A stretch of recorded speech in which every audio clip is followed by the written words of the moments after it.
Welcome, people. Thank you very much for coming along to this fantastic event tonight. My name is Hugh Leersnyder, and I am the manager of the environmental section here at Becker. It is a real pleasure for me to welcome you here to this event, and we certainly appreciate the opportunity to support the Auckland Council in its work in the development of a marine spatial plan. I'd also like to acknowledge the New Zealand Coastal Society who have quenched our thirst here tonight. So we work very closely with the New Zealand Coastal Society, and for those of you who have seen on your seats, there is a small poster which advertises their upcoming conference, which will be in Hokitika in the end of November. A further advertisement for the New Zealand Coastal Society is that they have recently announced a professional development award for people who are members of the society and have been for a period of at least 3 years and qualify the other criteria. There is a $10,000 award which can be applied for through the New Zealand Coastal Society.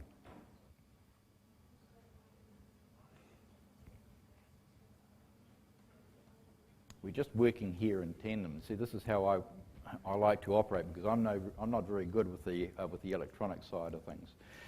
So this evening's first address will be given by Charles Ehler, and I'll tell you a little bit more about the detail of Charles's exploits shortly, but I think it's appropriate to consider Charles as the master chef of marine spatial planning. He's written the world-recognised recipe book on the topic, and he'll describe what the ingredients are, how they're mixed and how they're seasoned, and what their full-bodied flavour should be. He's travelled the world to sample the spectrum of flavours and textures, including 3 previous visits to New Zealand. So he knows what works in the field of marine spatial planning and what doesn't. Charles is the president of Ocean Vision Consulting. He lives and works in Paris and is a marine spatial planning consultant for UNESCO's Intergovernmental Oceanographic Commission and the international and other non-governmental organisations. His marine spatial planning work with UNESCO has been supported since 2006 by the Gordon and Betty Moore Foundation. Before moving to Paris in 2005, Charles was a senior executive in the US National Oceanic and Atmospheric Association and the US Environmental Protection Agency for a period of 32 years, so an extremely distinguished career. Prior to his work with the US Government Service, he taught regional planning and natural resources management at the University of Michigan, the University of California in Los Angeles, the State University of New York at Stony Brook, and he was the Marine Vice Chair of the IUCN's World Commission on Protected Areas from 2000 to 2005. In 2007, he received an award from the Intergovernmental Panel for Climate Change for his work on coastal adaptation and its contribution to the award of the Nobel Peace Prize to the IPCC. He is the author of over 100 publications, including the 2009 UNESCO Guide to Marine Spatial Planning, a 2011 report on marine spatial planning, the Arctic Ocean for the Aspen Institute's Commission on Climate Change, and a variety of other very comprehensive reports. He and his collaborator, Fanny Duvier, now the coordinator of UNESCO's World Heritage Marine Program, have been credited with doing more than anybody in the field of marine spatial planning. So we're extremely honoured and privileged to have Charles here to speak to us tonight. Before I ask Charles to come to the podium, let me also introduce our second speaker, who is Ludo Campbell-Reid. And Ludo is the Auckland Council's Manager of Environmental Strategy and Policy. Ludo is an urban designer by trade and has a passion for Auckland in its widest sense, how it looks, how it feels and how it operates, both from a social and an environmental perspective. He leads a very talented team of scientists and planners who I'm sure will be contributing to this program, and I expect may well be assisting with the answering of some questions later this evening. Ludo and Dominic McCarthy are the chief cooks of this marine spatial plan. Ludo will describe how the Auckland Council, in conjunction with the Waikato Regional Council and the Hauraki Gulf Forum, will follow Charles's recipe to create this marine spatial plan. The plan will be affectionately known as Sea Change, and Ludo will describe why we need this local dish, how it will be developed, and I anticipate that there will be an opportunity for all of us to provide some ingredients and seasoning for the development of this plan. Unless we add too much oil to this plan, I would expect it will have a reasonably briny taste, but it'll be very rich and will sustain us for a very long time. So, without any further ado, let me ask Charles Ehler to come to the podium and address us on marine spatial planning. Thank you, Charles.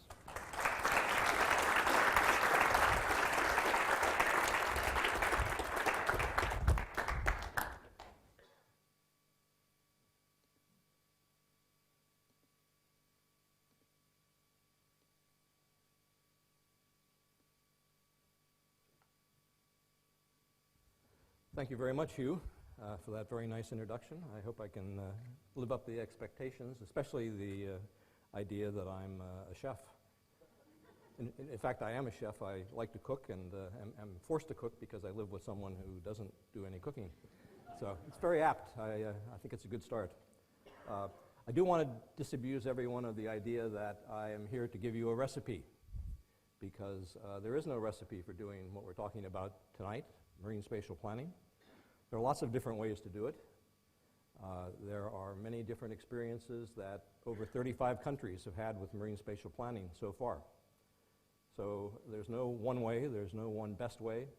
There are countries that have done well in particular ingredients to marine spatial planning, but I don't think anyone has really figured out how to do it and can prescribe exactly how we should do it everywhere. In fact, that's really an unreasonable expectation, because so much of what we do in spatial planning and any kind of planning, whether it's terrestrial or marine, is based on the local context, or it should be based on the local context. We can't tell people how to make decisions.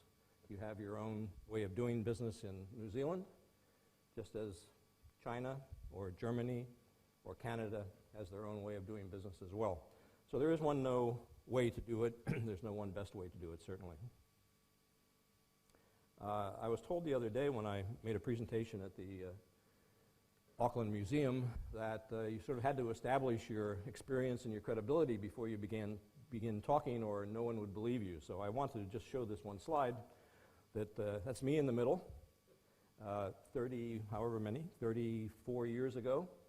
So I've been working on maritime or marine spatial planning, coastal zone management, marine protected area management for a fairly long period of time. And I've had the privilege over the last 8 years, when I have been working with the Intergovernmental Oceanographic Commission, to be able to go and actually visit many of the countries that are starting marine spatial planning. So I'm not sitting in Paris looking at websites or reading news releases. I've actually gone and talked to people like I have here in New Zealand to find out what people are really doing, not what they say they're doing. So what is marine spatial planning? Well, many people would say it's as complicated as this picture. I don't think it is. I think it can be described and carried out in a much more simple way. But if you ask a lot of marine scientists who are used to developing food webs and other very complex ideas, they'll tell you that we don't have enough information and we need at least 100 years more of science in order to start this kind of marine planning. I don't believe that for a second, and again, I hope by the time I'm finished, you don't believe that either. So it's not as complicated as this man is contemplating. This is a very interesting publication. It was done by WWF Germany. It's a promotional brochure on the idea of maritime spatial planning, which is called in Europe, in the European Union. And it was done basically to explain to the general public how to think about maritime or marine spatial planning, in this case particularly in the Baltic Sea, but it's a very general kind of publication. It's only 13 or 14 pages long. The URL is on the side of that. I think this presentation is going to be available to the public, and if you're really interested in sort of very quickly understanding what this is, in a lot less time than I'm going to take this evening, have a look at this little brochure. It's quite good.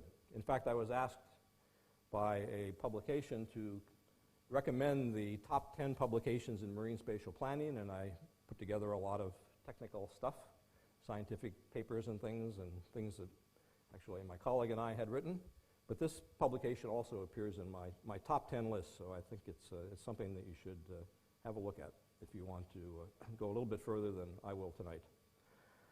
Now again, I like to describe marine spatial planning in a particular way, and since I live in Paris, I like to quote French philosophers and poets, Victor Hugo, who said, "An invasion of armies can be resisted, but not an idea whose time has come." And I claim that marine spatial planning is an idea whose time has come. It's time for us to take planning of the ocean a little more seriously than we have in the past, where we've not done a very good job of managing the complex of marine resources that exist in most offshore areas. It's called different things in different places. We like to talk about just integrated management, and some countries like Norway just call it integrated management of the oceans. Bioregional planning is a term that's used in Australia. Ocean management in Massachusetts. Marine functional zoning in China. So there are lots of different labels to what we're all trying to do. But in fact, what's in a name? I mean, why do we get hung up on these terminologies? We do integrated coastal management, integrated ocean management. Marine spatial planning is just another term, all trying to do the same thing. And what are we trying to do? We're trying to produce a set of outcomes that we desire from marine areas. And the outcomes that we're looking for are things like healthy marine ecosystems, or sustainable fish populations, or being able to navigate through these areas in a safe way. So these are outcomes of a planning process, any kind of planning process, but these are the things that we should be focused on and figuring out how to do them, how to achieve these kinds of outcomes, not arguing over whether or not it should be called marine spatial planning or coastal zone management or whatever. I'm going to be talking from a global perspective. I know very little about what's going on here in New Zealand, and I certainly don't know very much about the details of the Hauraki Gulf, so I'm not going to pretend that I know how to go about developing a management plan for this area. But I will tell you a little bit about what's going on in other places that I think are useful for initiating a marine spatial planning process. Very often we reinvent the wheel. We think that it can't be done. If it's not invented in New Zealand, I come from the United States, certainly if it's not invented in the United States, it can't be good. I mean, we have that attitude that we don't want to learn from experience. And I'm, again, going to emphasize that there is a lot of experience around the world in marine spatial planning, and again, I'm going to try and give you a short, small feel for what is happening. So it's really going to be a global perspective, not focused here. Other people are going to be talking about the local situation. I think we know, most people know that the oceans are 70% of the world. It's a lot of water out there. Of that, about 28%, about 30% is something called the exclusive economic zone. That's the territory that is owned by individual countries. And over 40% of the ocean is in the high seas, where no one has responsibility for managing resources. I mean, there are some institutions, extremely weak, that try to manage international fishing in the exclusive economic zone. This is beyond 200 nautical miles. There's an organization that tries to deal with marine mining. Again, something that hasn't really picked up or started very much, but there is an institution that can deal with that. Outside of marine mining and a very weak organization for fishing, there's nobody that's concerned about the high seas, despite the fact that they represent 60% of the overall ocean. But tonight I'm going to be focusing on what's happening within exclusive economic zones, areas that are part of individual nations that, again, extend from the shore out to 200 miles.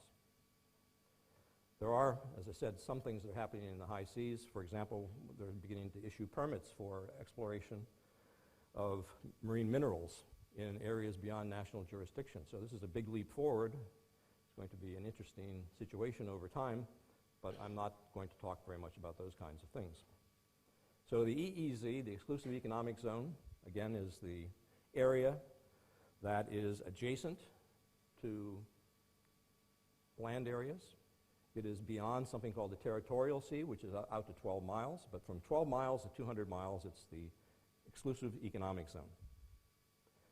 When we talk in general, and again, for your purposes, think of the EEZ basically as including the territorial sea. So it's everything from the shore all the way out to the edge of the continental shelf and beyond in some cases. If you look at countries from that perspective, they're a lot bigger than you would think. The United States has the largest exclusive economic zone in the world, I think 11 million square kilometers. But if you add that to the land area, the United States is a much larger area. Similarly, in Australia and New Zealand, if you're only looking at the terrestrial environment, you're not looking at all of the territory that your country and these other countries have responsibility for. There's a stewardship responsibility under international law to take care of these areas, and we have been ignoring that responsibility for a long time. So marine spatial planning is something that is in response to this lack of planning and management, not only in the exclusive economic zone, but in large marine areas such as the Hauraki Gulf.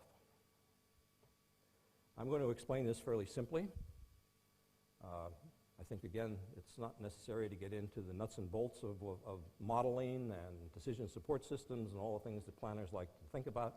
I'm going to be talking largely about the process that you go through to create a marine management or spatial management plan. And what do you need to do these kinds of things? Well, the first thing we should recognize is not just planning. It's called marine spatial planning for a very particular reason. A lot of countries had started it and called it planning, but it goes beyond planning. It really, if you only do planning and not implementation, what's the purpose of doing planning? So it's at least planning and implementation.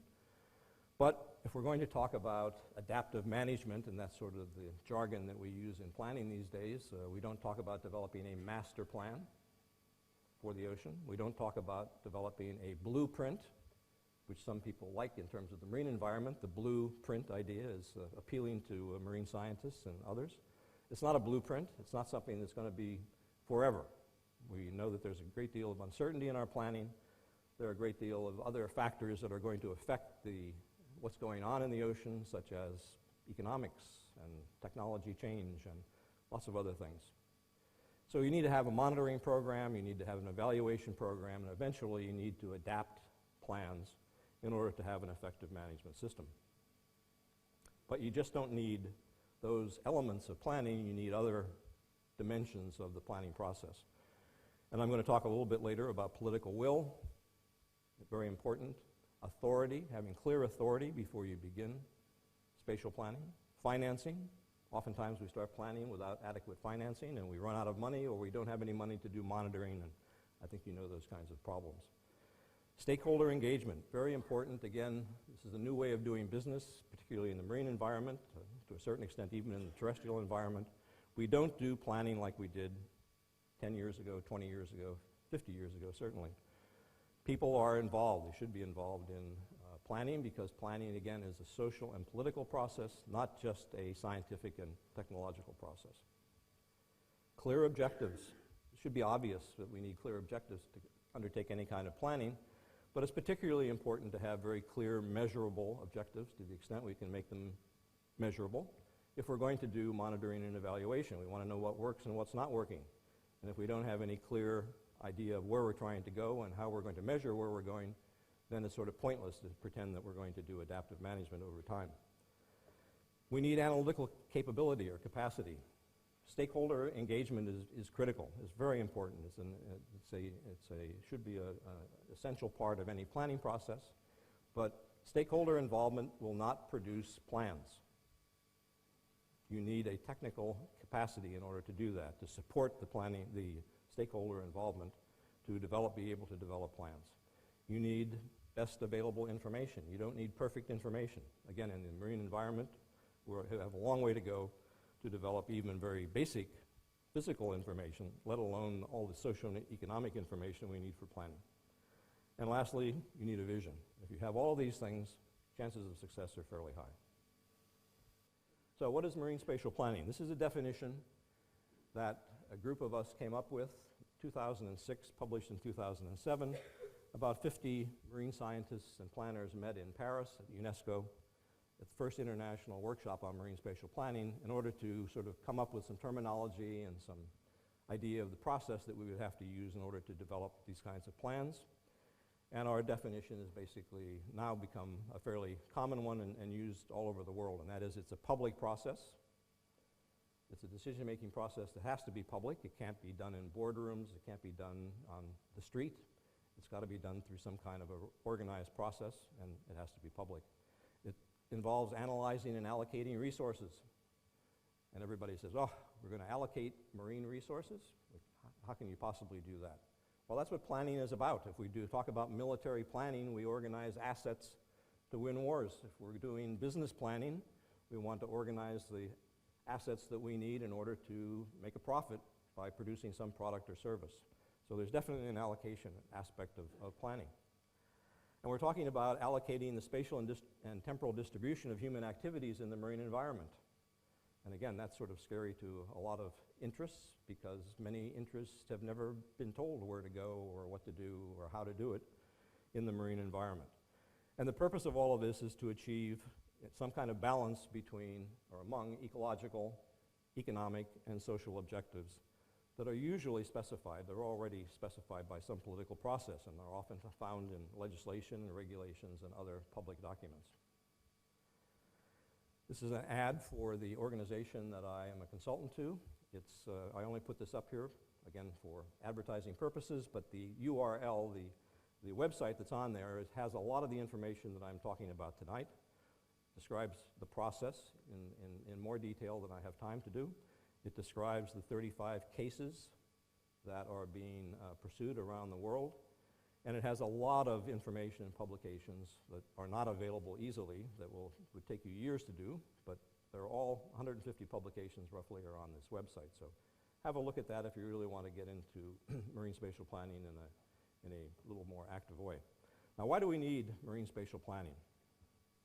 You look at the ocean. I was looking at the Hauraki Gulf today. I saw one ship out there. No fishing boats, not a lot of activity, no wind farms like we have around the coastline of England. So it looks like nothing's there. I mean, what's the problem? But there is a lot of activity in the ocean already. I'll show you some of those. But more importantly, there's going to be a lot more activity in the future. And it's not just oil and gas, and it's not just wind farms.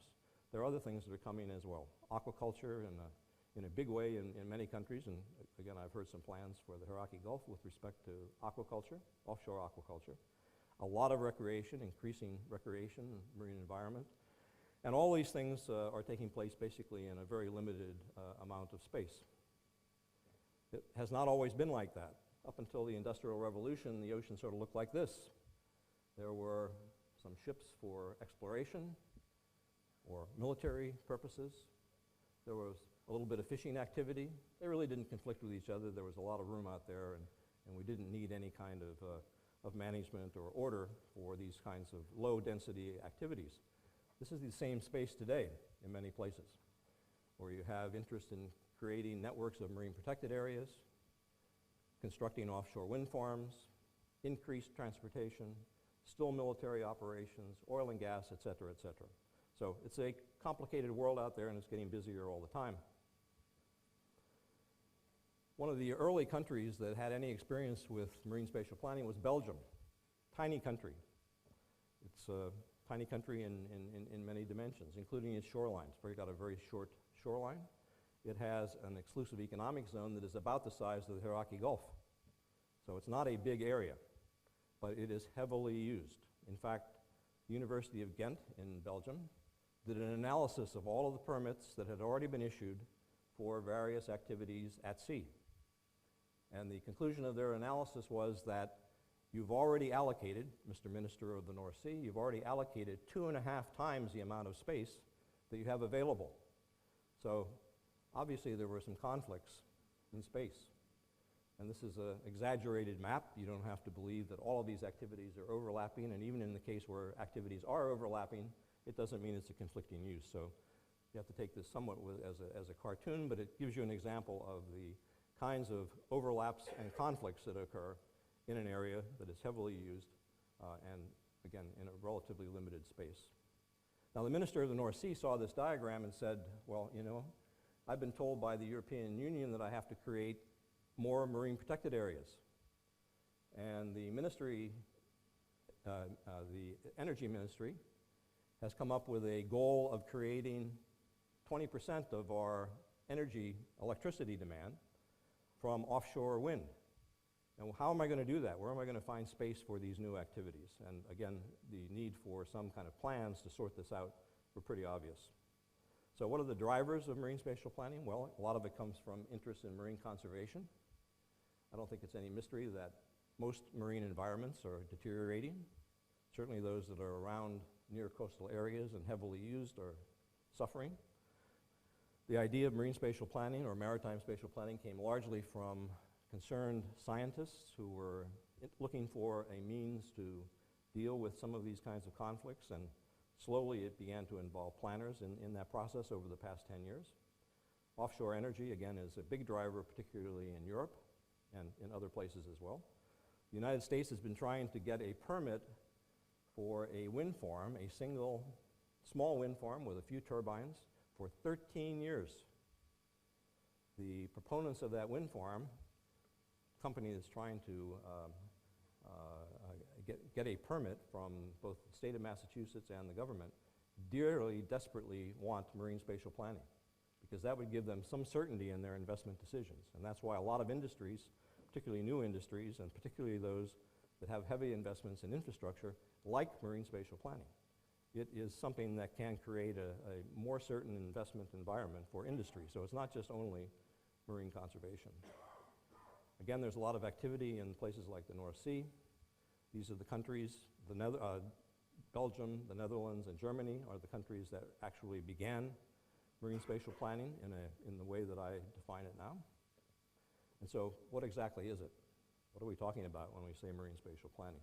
This is the guide that Hugh was referring to that a colleague of mine and I did about 4 years ago. It has become sort of the international guide. Again, not a recipe, a guide. In fact, we started calling it a guideline, and then people said, well, you know, just give us the guideline and we'll go do what you tell us to do. And that sort of concerned us, and so we said, it's only a guide. You do it the way you want to do it, but look at this as a reference for how to get organized to do spatial planning. The definition, again, is one that's fairly common now. So what is a marine spatial plan? What are the characteristics of a marine spatial plan? Well, it's an integrated plan. It's a comprehensive plan. It's exactly the same thing that we do on land. We normally do comprehensive planning. And comprehensive planning is usually not a regulatory process. It's a strategic document that says how Auckland is going to develop, or how New York City, or how, you know, large regions are going to, should sort of come together in order to be an attractive place for people to live over time. It's multi-objective. It is not just marine conservation. I don't call marine protected area management marine spatial planning because the objective there is only environmental conservation. So it should be multi-objective, and again, the idea of balancing these different kinds of objectives in a particular place. It's strategic and future-oriented. Strange that you would have to say that about a planning process. You would think planning would be future-oriented and strategic. But usually it's not. Oftentimes marine spatial plans simply document what's going on in a particular place. And they say, well, maybe we should do this or do that in very incremental kinds of ways. That's not planning. We want to think about where do we want to go in 20 years? What do we need to do to get there? And it's continuing and adaptive because, again, the uncertainty that we have to deal with in any kind of a planning process, particularly in the marine environment. Participatory for the reasons that I talked about. We want to involve stakeholders so that they get a buy-in to the process, that they support the outcome of a plan, and they support it over a long period of time. That people sort of feel that they're part of the process. And obviously, marine spatial planning should be place-based or ecosystem-based with a focus on an area that people can understand, like the Hauraki Gulf in terms of an important place. It's continuing, and again, I want to say the same thing a few times in order to just drive home the point that continuing is a very important kind of dimension to all of this. We're not going to get it right on the first time. The first marine spatial plan should be maybe 75 or 80% of trying to solve the problems that we have, but it's not going to be exactly right. So we'll get it right, we'll drive it up to at least 80 or 85% the second time, and after you do it 3 or 4 times, you're going to figure out how to do effective marine spatial planning. Now, why do we care about marine spatial planning, and why are space and time important? And there's some very simple reasons for that. The oceans are not homogeneous. They may look like that on the surface. There may not be much activity, but under the surface, there are a lot of important habitats. There are a lot of important economic areas that you can't see, but they're not homogeneous. Some areas are certainly more ecologically important than others. And here are some examples. Areas of high biodiversity, spawning areas, nursery areas. We know where these areas are for the most part. We just haven't mapped them in any way that we can communicate the importance of those areas to the public or to people that want to develop in particular areas. But we know where a lot of these areas are. I'm sure you know it in the Hauraki Gulf, and we certainly know it in most places in Europe and the United States. Some areas are a lot more economically important than others. Sand and gravel, oil and gas are not everywhere. There are deposits of these kinds of minerals in particular places. Fishing grounds aren't everywhere, although if you talk to fishermen, they'll tell you they have to be able to fish everywhere. Well, their fish aren't everywhere. They're in particular places that are friendly to fish, particular habitats. You're not going to construct offshore wind if you don't have sustained winds. You're not going to be able to construct offshore wave power unless there are sustained waves in an area. So if you're going to do marine planning, you have to know where these different kinds of important areas are. Now, how does it work? I'll let you have a look at that quote. It's one of my favorite ones. But it basically says, I don't know where to begin. I'm a mosquito in a nudist colony, and there's lots of opportunities, but I don't know what my priorities should be. So how do I start this kind of process? And it's important to understand what we're trying to do. We're not trying, in any case that I'm aware of with marine spatial planning, to consolidate decision-making in one place. That's not going to work. The worst thing you can do to government and government bureaucrats is to take away authority. And if you want to see people sort of fight for the jobs and the interests that they have in a particular sector, say that you're going to take away that authority and put it into some kind of central location. So the point is that we make decisions today in the marine environment in this siloed kind of organization. We take decisions about marine transportation, we take decisions about military activities in the marine environment, we take decisions about marine conservation, constructing marine protected area networks, all within sort of their own little silo. Each of those silos has a plan, often, not always, and permits are approved, consents are made based on those kinds of sectoral plans without a lot of concern about what's going on across sectors. So what does marine spatial planning do? What does it do? It comes along and says, let's put together an integrated plan. Let's look at each of the sectors and their plans and their aspirations and figure out at least the spatial and temporal management actions that are appropriate to be integrated across uses. So if you have important fisheries habitat, or you have important areas for wind farm development, let's get those in a single document, and in order to get that document together, let's get it all into some kind of consolidated set of information that we can use to do integrated planning. We're not going to take away the authority of the Fisheries Management Agency or the oil and gas regulators to do what they have to do within their own sector, but what they do is now going to be consistent with an integrated plan that we all agree. All these different interests are going to agree on this plan, and it may take a while to do that, but we're going to have an integrated plan that makes some sense across all sectors. And the outputs that are going to come from this kind of a planning process are going to be spatial management actions. It might or might not include a zoning map of a particular area. It doesn't always have to include zoning. There are examples where planning has taken place without zoning for implementation. Set of regulations exactly the way we do it on land. And we're going to have a set of decisions that are made based on a comprehensive plan, and those decisions are going to be regulatory. This is another way to look at the planning process in terms of a plan on the top. Stakeholder and financial inputs to all of these activities, implementation, monitoring and evaluation. This is another way to look at it, and again, it's put these kinds of diagrams together only to indicate there are relationships among these different kinds of elements of management, and we need all of them in order to have a successful plan. And we laid out in our guide to marine spatial planning a fairly complicated set of activities, management activities that you would undertake in order to produce a successful marine management plan. It doesn't have to be that complicated. There are 4 fundamental decisions or questions that we would ask in order to produce any kind of plan, whether, again, it's a protected area plan or a marine plan or a terrestrial plan. Where are we today? We want to know where we are. That's always not so obvious, and we want to have some kind of information system that tells us where we are. It's called the baseline characterization in planning jargon. And the more important question, and where we really need some stakeholder involvement, is where do we want to be? What kinds of objectives and outcomes are we really going to try and specify in this plan? What kind of alternative futures are possible? We're not just talking about an extrapolation of existing information of where we are today. We want to be creative in this process, and we want to figure out what kinds of scenarios might be possible that we would desire. And they can be extreme scenarios. That's the purpose of scenarios, is to say, well, you know, what if we make the Hauraki Gulf an industrial park, essentially? We want to just exploit the resources to the maximum extent.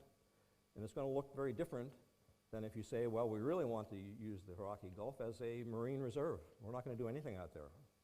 You know, we can allow some activities, but there'll be no activities that are going to be unsustainable. Well, those 2 extremes are probably not going to happen. There's something in the middle is going to be where we want to go, and we want to have enough scenarios that we can play those out over time and figure out where we desire, again, as a society that is here in New Zealand or whatever marine area you're talking about. We want to figure out where we want to go and develop a vision for that. How do we get there is the management plan. Again, we're talking about developing a management plan for the Hauraki Gulf. You have to do all these other things before you get to the management plan. And then finally, once you have a management plan developed and implemented, you've got to think about monitoring and evaluation. What are the things that we have to monitor in order to figure out whether this plan is actually working? We want to continue things that are working, but we don't want to continue things that are not working. So you have to have a monitoring and evaluation system in order to do that. Now, where is all this happening? I said there were about 35 countries that were doing marine spatial planning. Many of them have already completed plans. In fact, the countries in the upper left have already revised their first marine spatial plan. So they're practicing adaptive management. It can be done. There are a lot of other countries, again, on the left-hand column, that actually have completed plans. Some of them have not been approved. They will not be approved ever, so that was basically a waste of time and resources, mostly for political reasons. But there are a whole other set of countries that are about to undertake marine spatial planning. So we have about 9% of this area that, remember what the exclusive economic zones were, about 9% of all EEZs are currently covered by approved, that means government-approved spatial plans, not prototypes, not things that NGOs have developed, actually stakeholder participation, developed plans, government stamp of approval and beginning to implement them. About 9% now. We can probably get, if we had all of the countries in the column, first two columns, the middle and left column, about a third of the EEZ. And if we get everybody involved in spatial planning over the next 15 years, all the countries on this diagram, it's about half of the world's exclusive economic zones. That would be amazing in a 20-year period. And often we're asked, what is the scale that this is appropriate? Should it be something like the Hauraki Gulf? Should it be smaller? Should we be thinking about estuaries or very tiny areas? Well, there's a big range of how planning has been actually conducted. And it ranges from places in Australia that are as big as the Mediterranean Sea. Mediterranean Sea is the bar on the left. The eastern region of Australia that has been planned is almost as big as the Mediterranean.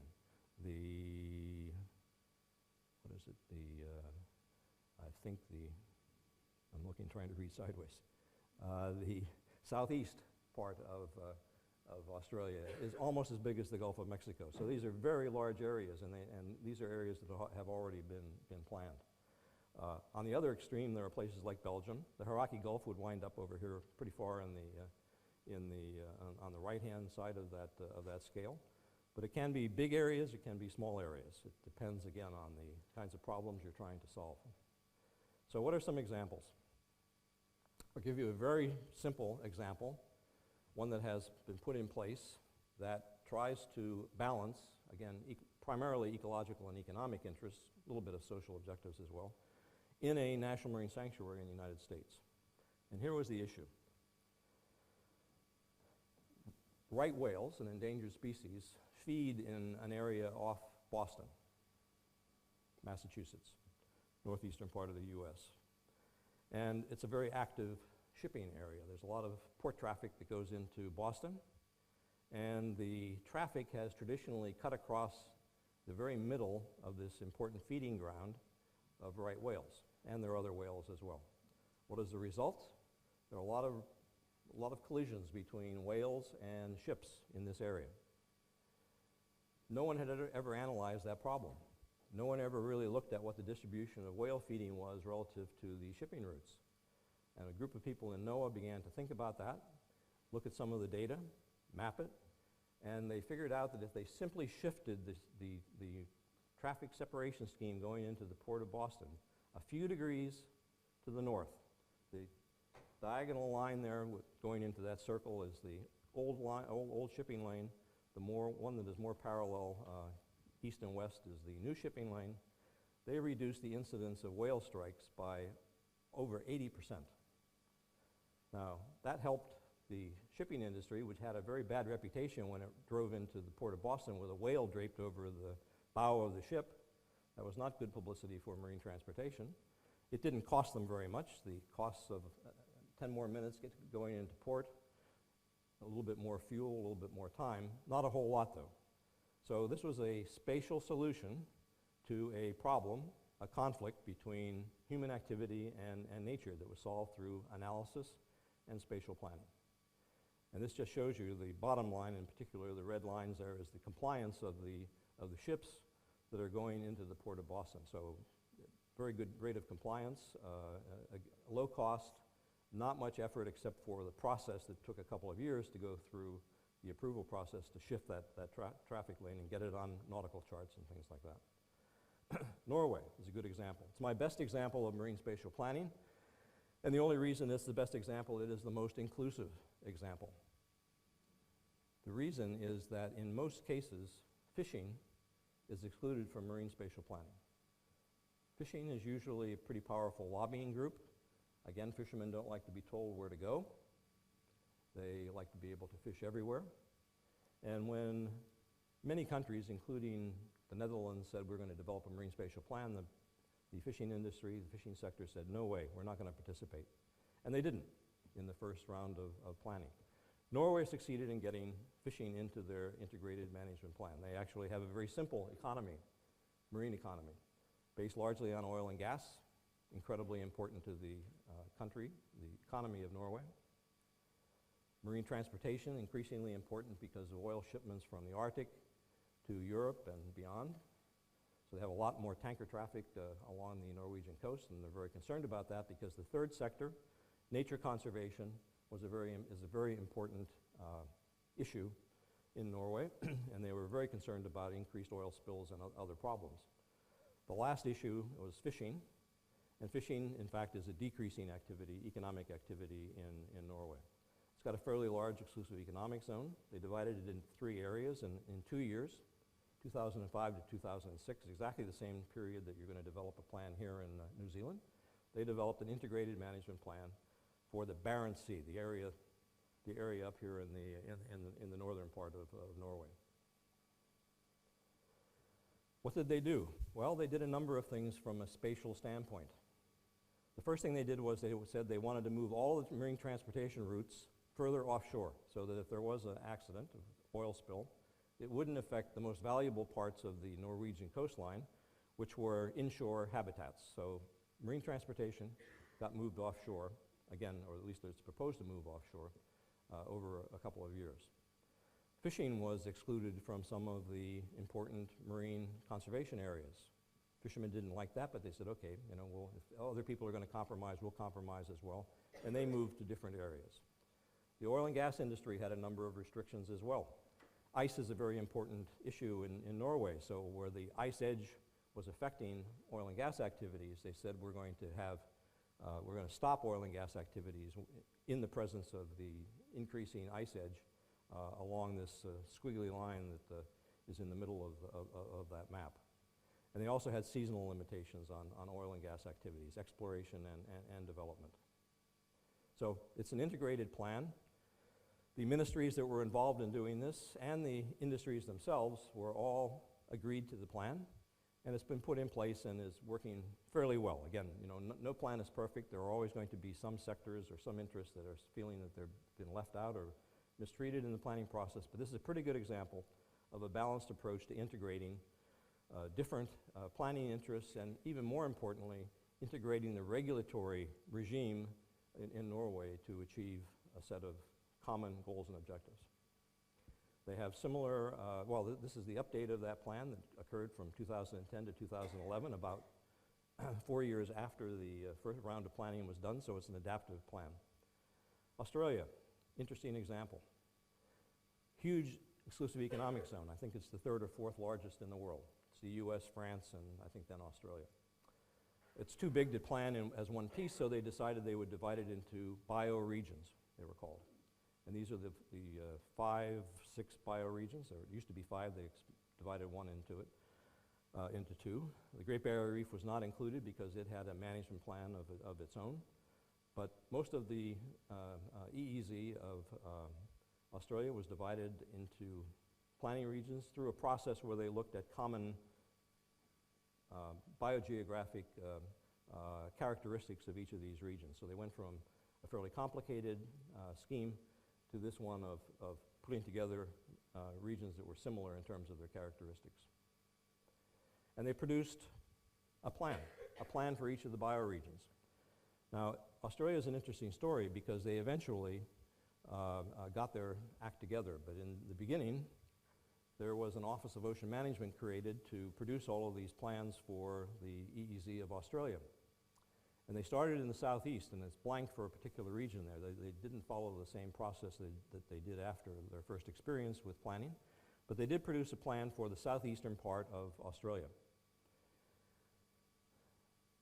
The part down here in the lighter blue, including I think it's Tasmania there in white, and I think Macquarie Island. Anyway, the plan was done in a couple of years. A few $1 million were spent on producing that plan. Beautiful document, lots of nice maps, lots of good rhetoric about the importance and values of these areas, what they were going to do from a management standpoint. They forgot one thing. When they completed their plan and published it, organizations like the Coast Guard said, and who gave you the authority to sort of do these kinds of things?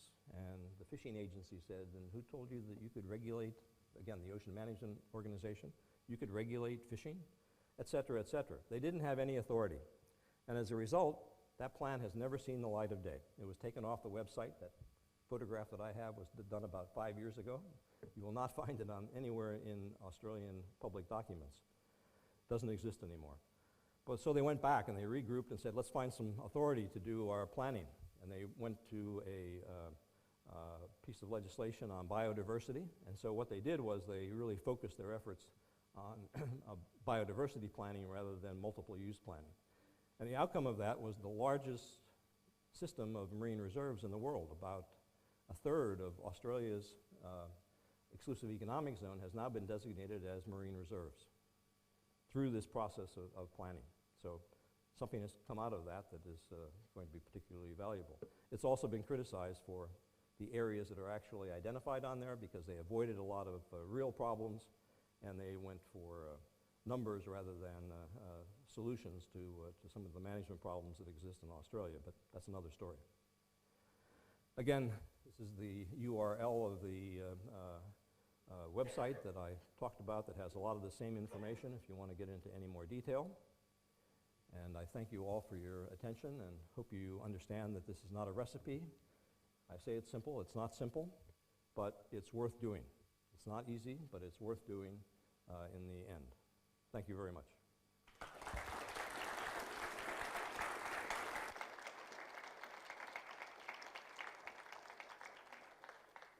So kia ora and good evening, everybody.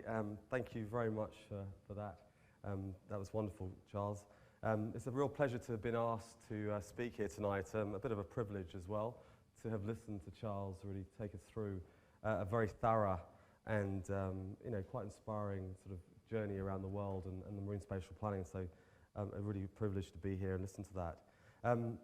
It's difficult going after Charles, one of the world's most leading experts in this field. And I'm not sure how I'll follow that. But as leader of the Environmental Strategy and Policy Department at Auckland Council, my staff have had a major policy inputs on into both sides of the Auckland Plan and the Unitary Plan. The Unitary Plan was approved for notification just yesterday, a real landmark historic occasion for which my team are really proud to have been involved in that and played a part. The third undertaking before us is the Marine Spatial Plan, which we're here to talk about today, and that is for the Hauraki Gulf, the Marine Park, which was launched only 2 nights ago at the museum. Sea Change is the brand for this program and for this project. So I'd therefore like to talk tonight about the thinking that lies behind the name, the hopes, the aspirations, the philosophy that they all represent. So many of you will be probably wondering what on earth an urban design guy is standing up here in front of you talking about marine spatial planning. Well, you'll be a little bit right. I wonder myself sometimes. I just have the privilege of leading the Environmental Strategy and Policy Department for Auckland Council, and so I need to be versed in this.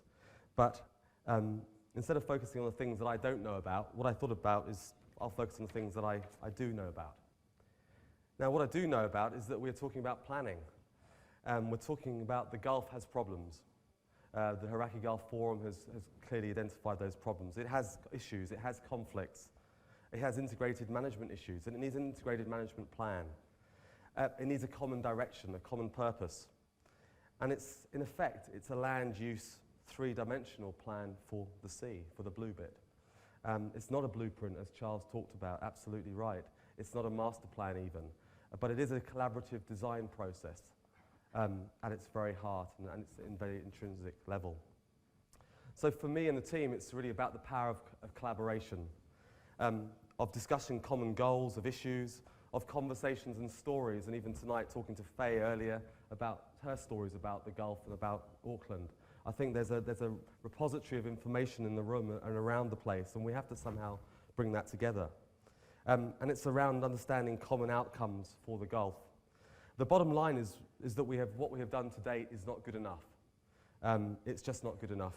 We've been losing the battle, and the Hauraki Gulf Forum report last year is a seminal document in that respect, and in fact that's why we're here tonight. I sense anything less than a paradigm shift in this area is just not good enough. A transformation, a sea change, if you will, in the fortunes of the Gulf will simply not be good enough for us all. And I suppose, does everyone agree with that? Is that a proposition that many of you share? Do we need to do better? Yeah, I hear the nods. You know, and do you have stories of your own you want to share with us about the Gulf, about your issues, about the things that you hold dear to it. Is that, I'm also understanding, is that what people want to do? Yeah, so people putting their hands up. So great. So this is really about a personal journey as much as anything. And I guess we all have personal connections with the city. You have your stories, so let's start telling those stories. Let's hold on to them because they are gold dust. So because Sea Change will provide us with the platform to share these stories, that's what we believe. And it'll help us share our passions for the Gulf and to collaborate together on new solutions to some pretty old problems, some age-old problems. Interestingly, the term sea change was actually conceived as part of one of the Shakespeare plays, The Tempest, and where Ariel the spirit Ariel was used the word sea change to describe a man's transformation by the sea. It's a very individual process around that sea change. So being involved in sea change for me is a personal journey. For everybody in my team, it's about a personal journey. And I guess being involved in that, telling of the stories, being involved, it might make us change ourselves too as part of that process. So just before we move on to some of the stories, I just want to say that obviously sitting here tonight, we're having a glimpse around what sea change is and what it will mean for Auckland and Auckland Council. But our partnership on the wider project is much more wide and embraces a whole range of people and organisations across the rest of the Hauraki Gulf Marine Park and also on the Waikato region's east coast. It also embraces the aspirations of all mana whenua, with Rohe and other links to the Gulf, as well as central government in the form of DOC and Ministry for the Primary Industries. We are also already partners under the banner of the Hauraki Gulf Forum, which has been ongoing for 12 years now. So I want to thank my partners at Waikato Regional Council in particular for partnering with us on this exciting journey. So here we have the Auckland Plan. In some respects was originally called the Auckland Spatial Plan. It told only half the story. It told the story of the sort of the brown bit, the green bit, but really now it's about the blue bit, and the blue bit's a lot bigger than the brown and the green bit. It only told half that story. And so here we can see from the Orbit Restaurant on Sky Tower is part of that extraordinary thing that we have, the Hauraki Gulf, and what makes us special in the world. The Auckland Plan promised delivery of the missing half part, and that is the Marine Spatial Plan. The Marine Spatial Plan, in effect, will have three key parts to it. The first part is the Hauraki Gulf Plan, that is sea change.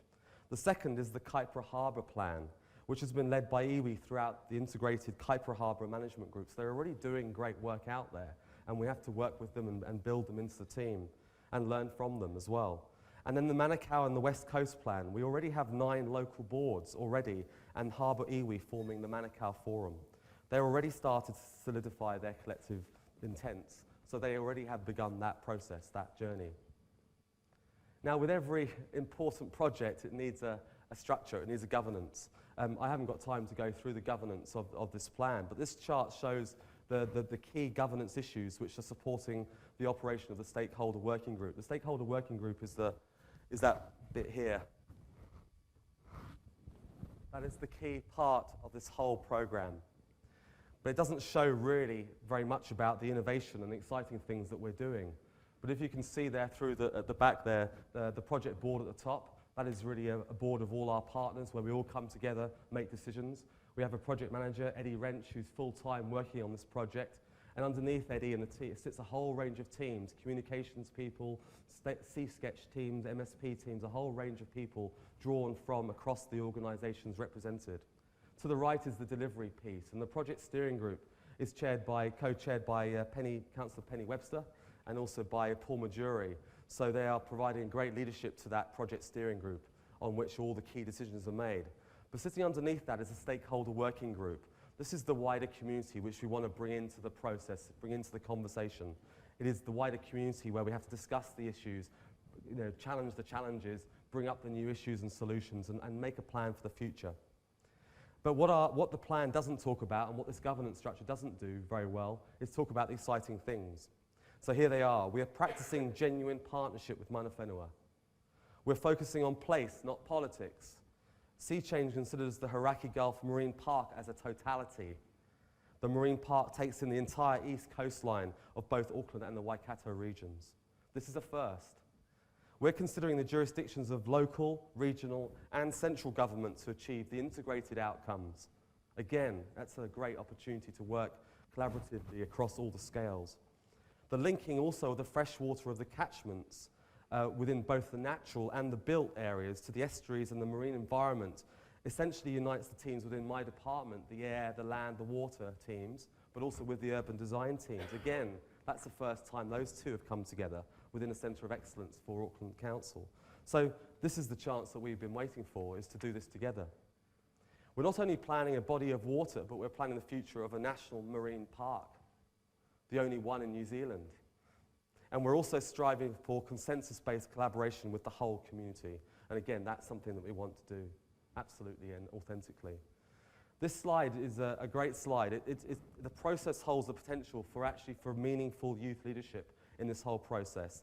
The photo shows some of the MAD Make a Difference marine students who are young leaders nominated by their high schools to become immersed in marine issues and marine thinking. Some have gone to Copenhagen as part of the climate change talks. One sits on the local board and is running to become a ward councillor. Others have started community groups, web blogs, and run multi-year annual events in their communities. The youth will be involved in all planning and aspects of council. That's what Len Brown says. You know, so here we're practicing what we preach. We think this could be a world first, bringing the youth into this conversation, but we have to bring them in.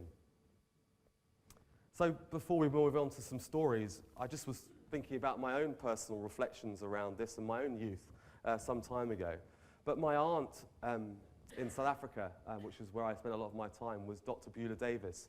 Beulah Davis is probably the world's leading shark expert in the world. She's passed away now.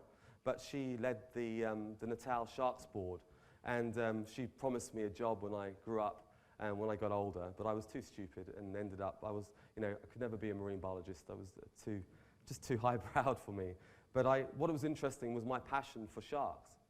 And, you know, sharks, to many people are very afraid of these things, these creatures, but these are incredible creatures. And I remember when Jaws came out in the States and around the world, Beulah was appointed by various American cities to do a tour and tell people that actually this is something that doesn't happen, but people weren't going in the water for fear of this. And so Beulah traveled around the world. So I had a real passion for this. And so, you know, lots of people are afraid of sharks, but we need to be, you know, this beautiful creature happily lives in Kelly Tarleton's underwater world, one of Auckland's and the city's premier attractions and research organisations. What is far more scary is the people in the room and us. We're more scary than the sharks. You know, we eat them more than they eat us. And we are the apex predator. And so what we've been doing for many, many years is horrendous in times. And I, again, found this slide, the team found, you know, to prove my point, I suppose. At the turn of the last century, our Hauraki Gulf school shark fishery was decimated with 200 spawning sharks easily taken in one day by a fisher, simply for the liver alone. So, you know, things have happened in the past. So look, today is not about doom and gloom at all, but it's about understanding that people are not motivated by doom and gloom, but are actually motivated by love, not loss. And so I guess this whole plan is to try to understand what those bits of the Gulf that we love. So I want to share 3 quick stories about the errors of the past, how we move on from those, to some new relationships which have recently created exciting innovation in problem solving, social, economic, cultural and environmental, and to sea change, which is a deliberate plan, a very effective, deliberate, purposeful plan to maximize those connections and to breed some more consensus-based solutions. Have I got 2-3 minutes left? Am I okay? So the first story is an extraordinary one.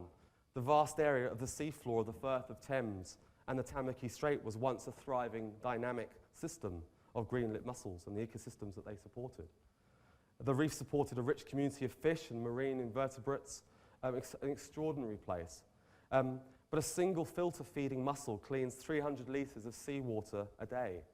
Just one mussel, 300 litres of seawater a day. Imagine what kilometres of mussels of reef did once for our Gulf and the cleanliness of our water and the Gulf. It probably would have cleaned 3 times a day. Now we clean the Gulf once probably every 3 or 4 years. So times have changed and the impact of man, you know, the threat is extraordinary.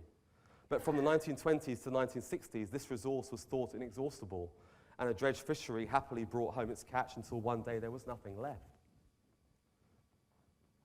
Land use and development increased through exactly the same period, sending silt and mud onto the seafloor. So when the larval mussels tried to find a living reef to settle on, all they found was desert, in effect. They never re-established, and the collapse of the cycle of life began and continues. However, at the Hauraki Gulf Forum last year, I should take my hat off to people like Tim Hyam and the team, but thanks to Tim, at the Hauraki Gulf Forum seminar a year ago, marine conservation took a really big first step. Tim asked for a show of hands and said, who wants to get involved in this issue? And the Mussel Reef Restoration Trust was formed, comprised of iwi, Auckland Council, whenua, recreational fishers, environmental educators to re-establish this reef over the next 5 decades. The leadership of the Mussel Trust grew out of the Motuhi project, and the trustees of which are pictured here. John Lawrence is holding the cake, and he's the chair of both groups. Michael Wood on the left is their legal advisor from Simpson and Grierson. But we also see Mike Lee with his grassroots hat on, a founding trustee on Motuhi. And similarly, Christine Fletcher, who's not in the photograph, but these people, and Christine as her work as chair of Motutapu Restoration Trust, what a champion she has been there. So that is one of the largest marine projects that there's out there. So these folk have led tens of thousands of Aucklanders and New Zealanders and volunteers from all walks of life to sort of coalesce and to start planting trees, remove pests, and reintroducing lost wildlife. They deserve medals, these people. Sounds to me that these people are expert ecosystem rebuilders in their own right. But what has been done for so many conservation islands in the Gulf is surely possible for the sea floor of the Gulf. So sea change may therefore, or may even help identify ethnic restoration zones, areas where we can start to repair and restore rather than just preserve, because that's the key, that's what makes it exciting. The next story, and Charles talked about that brilliantly around the challenges in Boston, so it was intriguing seeing that. But we have a similar story here in Auckland. So the next story is about our sleeping giants. The Hauraki Gulf boasts nearly 1/3 of all forms of whales and dolphins on the planet. 25 species in one place, that's remarkable. And I guess this unique biodiversity is key because it also supports the thriving whale and dolphin watching ecotourism industry, which is, again, putting us and New Zealand on the map. Yet we also rely on the ports to supply the things we use and which are made overseas. So Auckland is a port city. It's why we are here. It's why we started. It's why Tamaki Makaurau actually exists. But, however, we have many years of data now to show that around 2 Bryde's whales are being ship-struck every single year. We believe and imagine if a female was struck with a calf inside her, then there's 3. So we believe there are a resident population of less than 50 of these whales in the Gulf at any one time. Simple math says they're in trouble, really in trouble. The problem, however, of ship strike has generated a call to action, a call to arms at a crisis. And I think, people seem to need a crisis. You need to be told by your doctor there's a problem, and then you respond. We're generally quite lazy until something actually happens. But an ongoing forum was actually set up between university marine biologists, iwi, the ports of Auckland and the shipping industry, the council, Ministry of Transport, DOC, EDS, and the whale watching industry itself. And many solutions are being investigated, including simply slowing down the ships, which will make a massive difference. But the first and most effective at the moment involves daily communication between the 2 industries. The Marine Mammal Watch Boat daily reports the position of any whale seen to the container ships, helping them to avoid these grand animals. So what once we would have thought as 2 conflicting groups, the eco-warriors and the commercial people, have actually come together. The sectors are working together to safeguard the giants of the deep. They found a common agenda, and it's a win-win for both. So my last story, which is an incredible story, it's about flight and marine park. The bird life in the marine park is phenomenal, and I don't need to tell you that. That's what you all love and breathe. But like the marine mammals, we have 1/3 of all types of seabird on Earth, such as petrels, gulls, gannets, breeding in the Gulf. Many of them are uniquely rare in the world.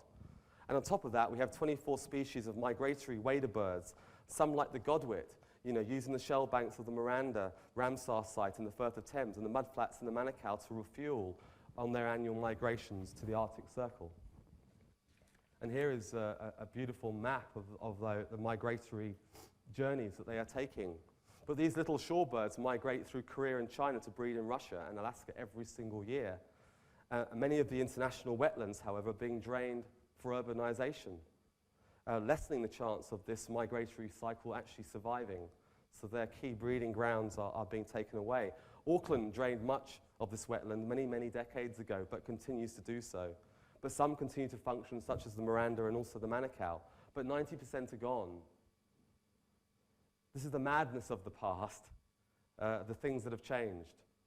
Interestingly, I love this story, was when the Godwits returned to Christchurch every year.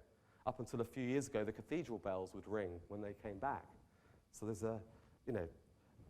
amazing stories there. But the bells are silent. So, what can we do here? Yet also the clearance of the forest and the loss of the wetlands has allowed massive amounts of silt to release into the marine world. The elastoplast which the earth offers, in this case, is the mangroves, and I've never come across an issue so, emotive in my time, ever in my life. The people that call me up about bloody mangroves, this and that, it is extraordinary. It is one of the big issues and one of the hottest topics throughout the unitary plan process. But the big issue is about mangrove removal. But these wader birds' feeding grounds are becoming smothered in silt, prompting mangrove acceleration. So our own personal feelings about mangrove, sometimes about access, sometimes about recreation, sometimes about simply visual amenity, are all legitimate concerns which we all need to take to heart. But sometimes we need to remember the million-year history of the return of the Godwits to Aotearoa. The current plight is due to the failed land use practices of the past. Sea change could change our perceptions and sensitivities to each other and to that natural world. So let's talk and let's listen to each other and each other's stories. So my last slide really just takes us to the stories are not intended to be about conflict, about the errors of the past, but they were simply about ideas and different parts of how the community can come together, share their views and ideas. And from this very simple action, seemingly simple, there can emerge solutions unimagined by any one group itself. As I've always thought, the sum of the parts is much greater than the whole. Trust, respect, leadership, hope, all of these are needed for the future of the Hauraki Gulf, where healthy nature is a tapestry from which we all derive our benefits, whatever they are to each of us. For we are all people of the Gulf, and we all have one vision for that. So before I sort of get carried away, here's the last slide, which is really, it's not all about just the drama, the romance of this, but it's about the stories, but it's about how we move forward. Exciting to say that things are happening with the launch that happened this week. We launched Sea Change this past Monday night with a huge crowd at the museum of around 250 organisations across Auckland and parts of New Zealand and the Waikato. Next month we begin a facilitated process of the community choosing its representatives onto the stakeholder working group. Mana Whenua will have their own way to choose their representatives. We will be inviting 500 organisations to form the stakeholder working group. I've never come across anything like this, of this scale. But it's important. Everybody needs to have a voice. The wider public will have many, many ways to engage the process during 2014. Sea Sketch is an innovative tool being developed by a team out of San Diego. But there will be events, there will be surveys, there will be communication programs. And we hope to have a marine spatial plan for the Gulf by mid-2015, and something everyone can agree on. So this is one of the most exciting and important parts of the whole journey, is about getting involved. One of the most important projects that this council will ever embark upon, one of the most important projects that Waikato will embark upon. And I want to encourage you all to stay with us, join us for the journey, get involved, tell us your stories, and lastly for coming along tonight and to being part of this evening's conversation. That's it from me. Thank you very much.